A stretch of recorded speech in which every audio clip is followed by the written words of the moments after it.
Hello everyone, welcome back. I'm Rae. So there is a story out of Saudi Arabia. An Ethiopian official believes that up to 16,000 Ethiopian migrants are being held up in Saudi Arabia's detention centers. So this story has been going on. It is not the first time we are hearing it, but this came after the Telegraph released a new report having had conversations with some of the detainees in these detention centers in Saudi Arabia. The consul from Ethiopia who made this statement is called Abdul Yassin, and I'm going to quote his words. He says, "Jeddah has over 53 prisons. Ethiopians are held in every one of them. If you take one at Al-Shumasai, located at 60 kilometers from Jeddah, there are about 16,000 Ethiopians kept in prison and the holding cells. The victims, they say, are barely fed and live in filth." I'm quoting what the victims said. "We eat a tiny piece of bread in a day, rice in the evening. There's almost no water. The toilets are overflowing. It spills over where we eat. There is over hundreds of us in a room, and the heat is killing us." About a month ago, we saw this story coming up.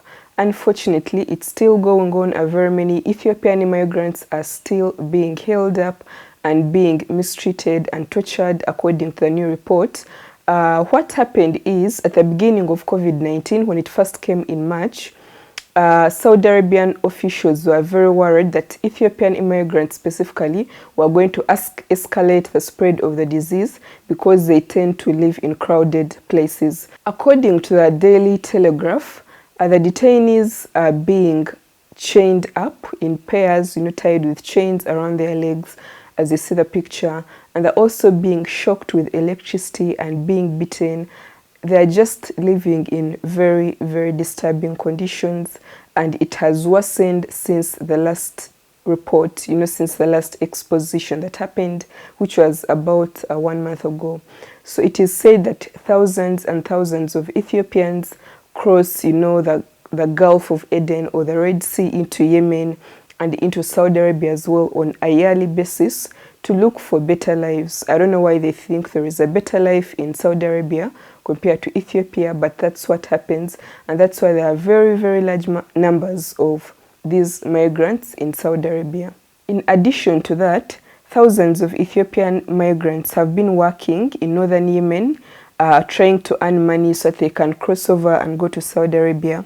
So when the COVID-19 pandemic escalated, health authorities began ordering migrant workers to go to the border, where they reportedly became caught in a crossfire between Saudi Arabia and the Yemen authorities, and that brought a whole other mess.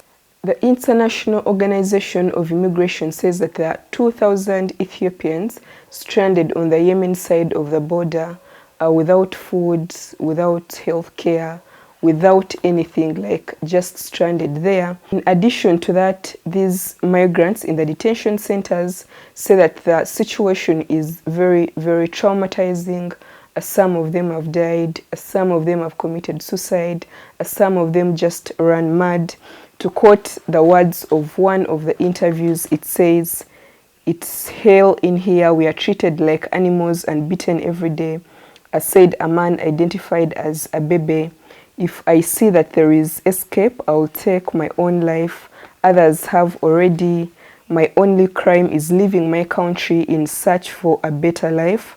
But they beat us with whips and electric cords as if we were murderers." According to the report, the Ethiopian government began repatriating some of these migrants in early September, and Reuters reports that by mid-October, the Ethiopian government hopes to have repatriated at least 2,000 of them, especially women and children. But in addition to that, the Ethiopian government also said that they do not have enough facilities for, quarantining them, because when they come into the country, they'll need to be put in quarantine facilities. So if it is a very huge number, that might overwhelm the country and overwhelm the health system as well. So it is quite a saddening situation, when people, migrate to all these crazy countries, trying to look for better lives. It's actually not only Ethiopians Ugandans as well are in these detention centers in Saudi Arabia.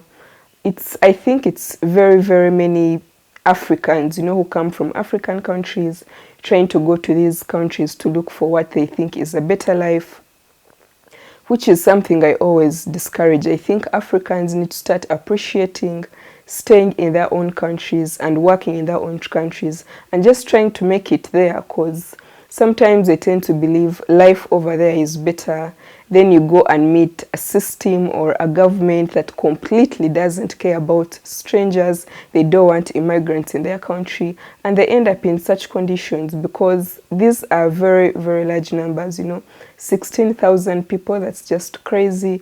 200,000 people, they think 200,000 of them are in Saudi Arabia. That's just crazy, that's a very, very big population.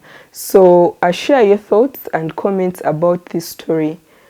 Do you actually think, yes, they are immigrants, but is it fair, the way they're being treated by the Saudi Arabian, officials and governments?